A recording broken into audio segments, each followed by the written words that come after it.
नमस्कार बाल दोस्तों, कैसे हो आप सब लोग।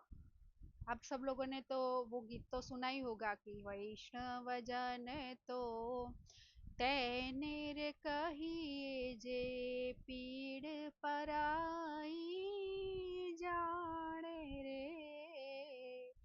वैष्णव जन तो तेने रे कहिए। तो यहाँ पर आपकी कक्षा 8 की जो पाठ्य पुस्तक है पीड़, उसमें 6 नंबर का जो लेसन है, पीड़ पराई जाने रे। ऐसा जो पद था गांधी जी के, आपने सुना होगा, गांधी जी ने बहुत ही वो पसंद था उनको ये गीत। और वो नरसिंह मेहता जी का ये जो गीत है, उन्होंने के मुंह से यह सुना गया है। तो यहाँ पर आज हम संकलित, इसके कोई लेखक नहीं है लेकिन हम कह सकते हैं कि नरसिंह मेहता ने ऐसे सब भजन अपने मुख से गाए थे। तो हमारे जो आदि कवि है, पहले के जो कवि थे, वो कैसे कैसे भजन बनाते थे और उनका कहने का वो उसमें क्या सार था, तो ये सब बातें यहाँ पर बताई गई है। पीड़ पराई जाने रे मतलब दूसरों का दुख जो फील कर सके, जो महसूस कर सके, तो वो ही सच्चा भक्त होता है, ऐसा यहाँ पर देखने को मिलता है। तो आगे की का जो भी बात है वो हम ये एकम को पढ़ेंगे और समझेंगे। આદિકવિ નરસિંહ મહેતાનું નામ ન સાંભળ્યું હોય એવો જણ गुजरात में तो भाग्य ज जड़े। नरसिंह मेहता का नाम तो सबने सुना होगा। अगर हम ऐसा नाम दे तो हमारे सामने एक ऐसा कैरेक्टर बनाएगा जो सिर पर टोपी, हाथ में करताल, ऐसा कुछ लेकर वो खड़ा हो। ऐसा जो नरसिंह मेहता, जो कृष्ण भगवान के बहुत ही बड़े भक्त थे। तो और उनके बारे में तो एक बात है कि कृष्ण भगवान का वो इतना ध्यान लगाते थे कि एक बार तो भगवान ने खुद आकर उनको दर्शन दिए थे। ऐसे वो नरसिंह मेहता थे। तेओ 15मा शतकમાં થઈ ગયા। नरसिंह मेहता नो जन्म देखो, अब वह कहाँ थे, कैसे, उनका कहाँ के थे, उनकी पत्नी का नाम, उनके जो फैमिली है उसके बारे में हम जानेंगे। नरसिंह मेहता नो जन्म तळाजाમાં થયેલો, परंतु तेओ जूनागढ़ में स्थायी થયેલા।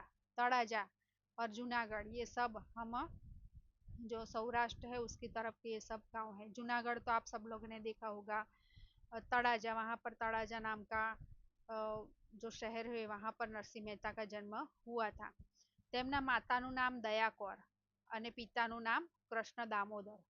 તેઓ માત્ર 5 વર્ષના હતા ત્યારે જ તેમના માતા પિતાનું અવસાન થયેલું। બાળ નરસિંહને દાદીમાં જય ગૌરીએ ઉછેર્યો હતો। નરસિંહ મહેતાની પત્નીનું નામ માણેક હતું। તેમને એક પુત્ર અને પુત્રી હતા। પુત્રનું નામ શામળ અને પુત્રીનું નામ કુંવરબાઈ। કહેવાય છે કે છેક 8 વર્ષની ઉંમર સુધી નરસિંહ મહેતા બોલતા શીખ્યા નહોતા, પરંતુ બોલતા થયા પછી જે ચમત્કાર થયો એ જેવો તેવો નથી। એ चमत्कार कयो, गुजरात ने एक महान कवि मळ्या ते चमत्कार। देखो, बहुत ही बढ़िया बात है कि कभी कभी ऐसा होता है कि कोई छोटा बच्चा होता है तो वो उसमें कुछ कमी दिखाई देती है, और उसके कारण क्या होता है तो लोग उसे ताने मारते हैं तो कि ये तो ऐसा है, उसको ये नहीं आता, ये नहीं आता। देखो, यहाँ पर नरसिंह मेहता जी की बहुत ही बढ़िया फोटो भी दी है।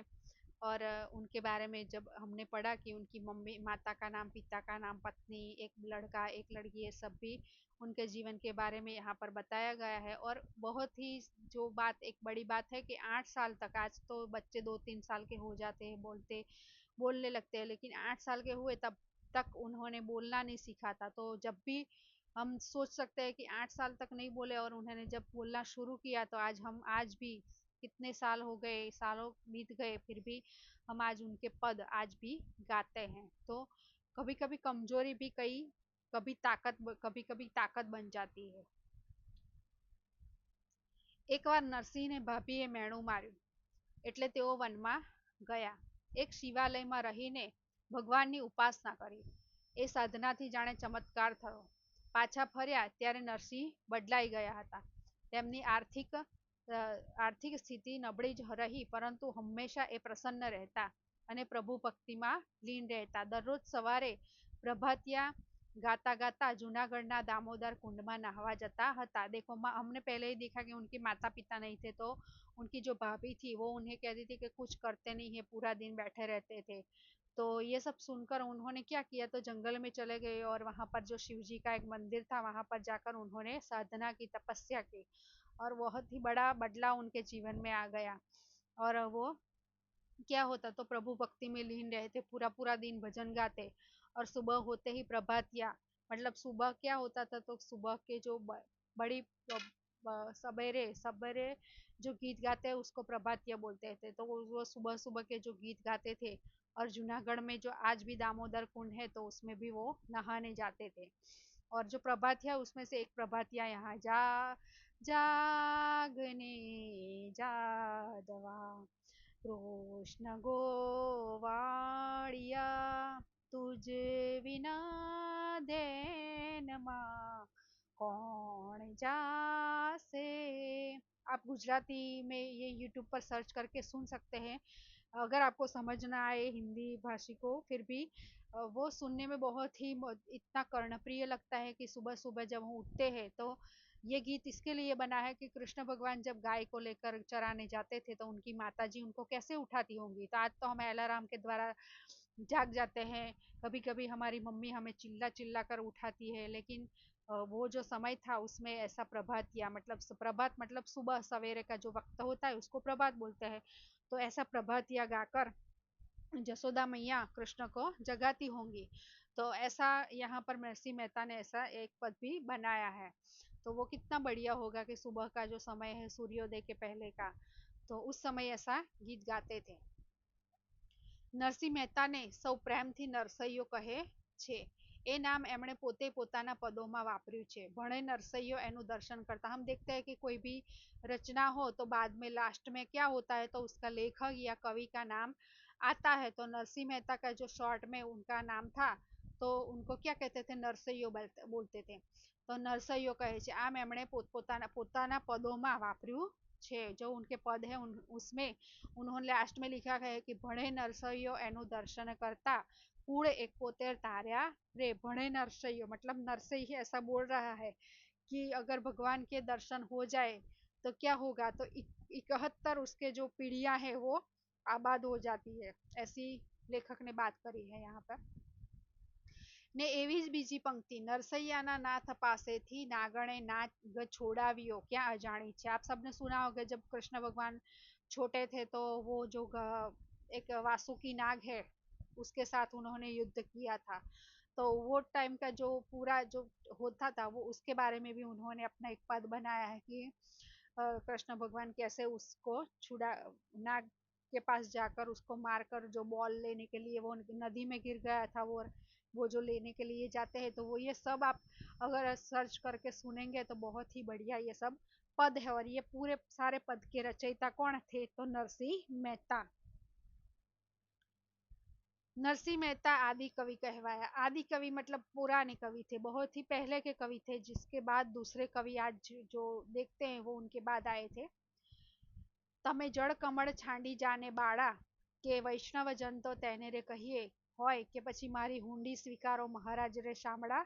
गिरधारी पूरी जो उनकी रचनाएं थी वो रियलिटी पर थी। मारी हुंडी स्वीकारो महाराज रे शामड़ा गिरधारी, ये जो कविता जो ये हुंडी है वो उनकी बेटी की जब शादी थी कुंवर बाई, उस वक्त उनके पास बिल्कुल भी एक भी रुपया नहीं था।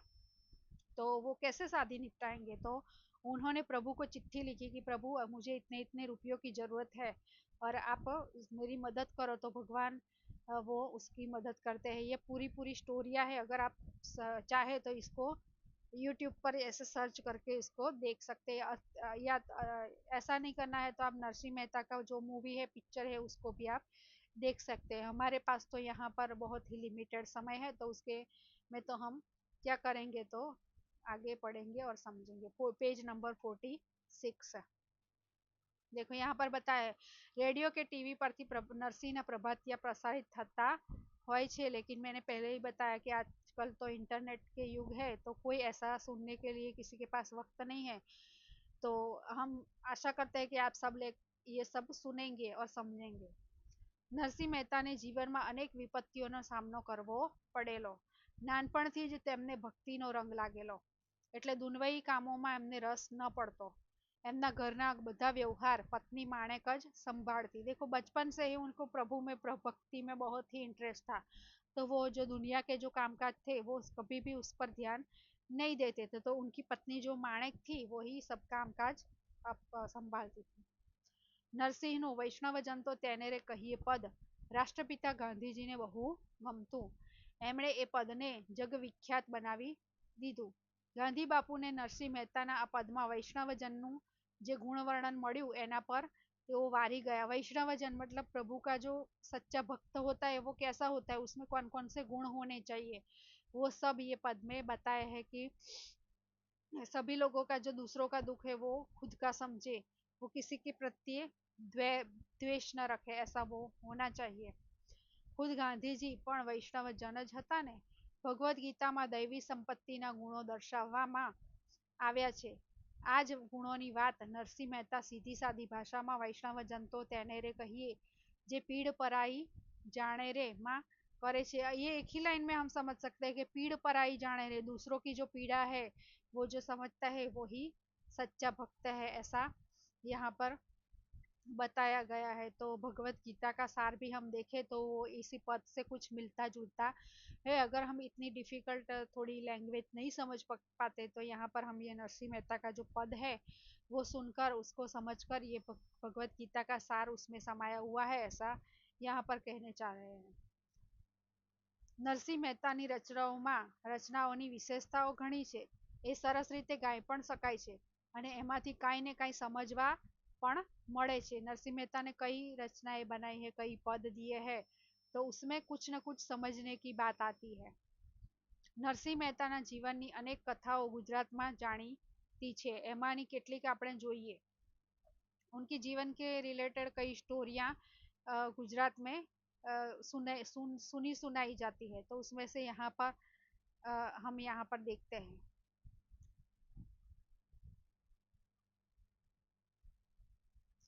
મહેતાજીની ઈર્ષા કરનારા લોકોએ કેટલાક અજાણા યાત્રાળુઓને નરસિંહ મહેતા પાસે એમ કહીને મોકલ્યા કે જાઓ, નરસિંહ તો મોટા શેઠ છે, એમની ઘણી પેઢીઓ છે, તે તમને દ્વારિકા માટે હુંડી લખી આપશે। પેલા યાત્રાળુઓ તો નરસિંહ પાસે આવ્યા। નરસિંહ તો રહ્યા ભોળિયા ભગત, એમણે તો સામરસા શેઠને નામે હુંડી લખી દીધી।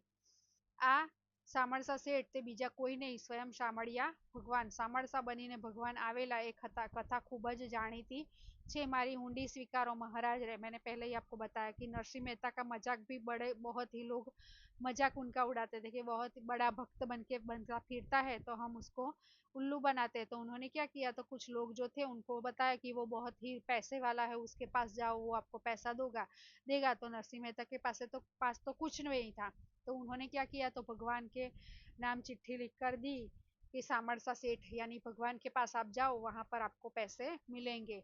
तो खुद भगवान आकर उनको मदद करते हैं। एवी ज रीते नरसिंह मेहतानी दीकरी कुंवरबाईનું मामेરું स्वयं भगवाने भर्યું હતું, એ લોકकथा પણ જાણીતી છે। नरसिंह मेहतानी कीर्ति अपार थी। देखो उसके पास पैसा नहीं था, लेकिन उसको प्रभु के प्रति इतना विश्वास था कि प्रभु जब भी मुझे जरूरत होगी वो हाजिर होंगे, मेरा काम वो करने आएंगे। એ જો નરસિંહ મહેતાની કીર્તિ અપાર હતી। એ જોઈને ઈર્ષાથી બળતા જૂનાગઢના દીવાન સારંગ મહેતાએ તેમના વિરુદ્ધ રાજા રા માંડલિકના કાન ભંભેર્યા હતા। રાજાએ ખોટા आरोपसर नरसिंह मेहता ने कैद में नंखाव्या हता। देखो उनकी ईर्षा करने वाले उनके दुश्मन भी बहुत ही थे। उसमें से एक था रा मांडलिक, उसने उसको जेल में भिजवा दिया था, परंतु मेहताजी जराय विचलित न थया। कैद में पण तेओ प्रभु भक्ति करता रहा। देखो लेकिन उनको अडिग श्रद्धा थी प्रभु में, वो जेल के अंदर भी प्रभु भक्ति करते रहे। आखरे राजानी आंख खुली, तेमने सत्य समझायु और नरसिंह मेहतानी माफी मांगीने तेमने मुक्त कर्या। बाद में क्या हुआ, तो राजा को पता चला कि ये मैंने बुरा किया है, और तो उन्होंने उन्हें मुक्त कर दिया। नरसिंह मेहता साचा भक्त हता, एनु दृष्टांत पण जाणीतुं छे। ए जमानामां समाजमां ऊंच नीचना भेद हता, परंतु नरसिंह मेहता ए बधाथी पर हता। कोई पण माणस आवीने एमने भजन माटे आमंत्रण आपे तो एवो प्रेमथी एने घरे भजन करवा जता। आथी કેટલાક લોકો એમના પર રોષ ઠાલવતા અને એમને અપમાનિત કરવાની એક પણ તક જતી ન કરતા, પરંતુ નરસિંહ तो दरेक मनुष्य में भगवान जोनारा હતા। देखो सब में राम राम में है सब, ऐसा एक कवि हिंदी में एक भजन भी है कि जो भी मनुष्य है तो सब में भगवान है। ऐसा नरसिंह मेहता भी ऐसा ही सोचते थे। वो जो समय था वो ऊंच नीच के जाति पाति के भी बहुत ही, वो समय जो नरसिंह मेहता का जो समय था वहाँ ये सब भी बहुत ही मान्यताएं थी कि नीच जाति के जो लोग हैं उनके घर नहीं जाना है, उनके घर का खाना नहीं है तो उनके घर पे जाकर भजन नहीं करना है। तो नरसिंह मेहता ये सब नहीं मानकर क्या करते थे, तो वो सभी के घर जाकर प्रभु के भजन गाते थे। नरसिंह तो दरेक मनुष्य में भगवान जो ना रहा था, तो हर एक के अंदर प्रभु है। छोटा पशु है, कोई कीड़ी छोटी सी है, बड़ा हाथी है, कोई भी मनुष्य ले लो तो सबके अंदर क्या है, तो भगवान है। ये तो कहता एवा रे अमे एवा रे वળી તમે કહો છો તેવા रे, भक्ति कहता करता जो भ्रष्ट कहसो तो करसु दामोदर नी सेवा रे। उनको ऐसी कोई कोई क्या कहता है मेरे बारे में, क्या बोलता है, ये सब सुनने के लिए उनके पास वक्त नहीं था। वो तो कहता कि आपको जो बोलना है बोलो, हम तो ऐसे ही प्रभु का भक्त है, तो उनके बारे में हम उनके साथ रहेंगे और भगवान की सेवा करेंगे। नरसिंह મહેતાના પદો સરળ છે એટલા ગહન પણ છે। એમને ઝૂલણા છંદમાં अनेक रचनाओं કરી, वो भी लयबद्ध और छंद में भी वो रचना करते थे। मतलब वो पढ़ाई, उस समय पढ़ाई कम होती थी लेकिन प्रैक्टिकल नॉलेज ज्यादा होता था उनके पास। वसंतना पद, कृष्णलीला, भक्तिबोध, हार, हुंडी, मोसाळू, विवाह અને શ્રાદ્ધ જેવા પદોમાં તેમણે પોતાના જીવનના પ્રસંગો નિરૂપ્યા છે। अपने खुद का जो जीवन है उसके उन्होंने उन्हें पद के रूप में वो बताया है कि जो भी स्टोरी हुई थी वो स्टोरी को वो क्या करते थे, वो पद में बनाते थे। सुदामा चरित पण एमनी जाણીતી रचना છે। आज हम कॉलेज में कई गुजराती का जो मेन सब्जेक्ट है, तो आज भी ये नरसिंह मेहता का जो रचनाएं हैं वो सभी पढ़ाई में आती है।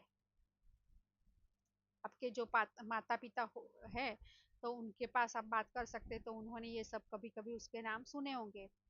આપણા સૌના આ લાડકા કવિ નરસિંહ મહેતા ગુજરાતનું અણમોલ રત્ન છે। તમે જુનાગઢ જાઓ તો दामोदर कुंड અને નરસિંહ મહેતાનો ચોરો જોવાનું ભૂલતા नहीं। देखो एक रियलिस्टिक कैरेक्टर है। कभी आपको जूनागढ़ जाना हो तो आप नरसिंह मेहता नो चौरो, मतलब वो चौरो मतलब जो बीच गांव के बीच में एक जगह होती है जहाँ पर सब लोग इकट्ठे होते थे पहले तो उसको चौरा बोलते थे। तो आज भी वहाँ पर मौजूद है। अगर आपको कभी जाना पड़े तो आप उसकी मुलाकात अवश्य लेना। तो यहाँ पर ही हमारे जो आदि कवि नरसिंह मेहता है उसके बारे में बहुत ही बढ़िया जानकारी है। उन्होंने कौन कौन से पद बनाए थे, तो ये सब बहुत ही बढ़िया तरीके से हमने जाना। और फिर ये सब हम उसके डिटेल में भी यूट्यूब पर इंटरनेट के माध्यम से और भी ज़्यादा जानकारी प्राप्त कर सकते हैं। अगर आपको कुछ पूछना है तो आप पूछ सकते हैं। और अगर यदि ये वीडियो आपको पसंद आया है तो आप लाइक शेयर और सब्सक्राइब कर सकते हैं। Thank you.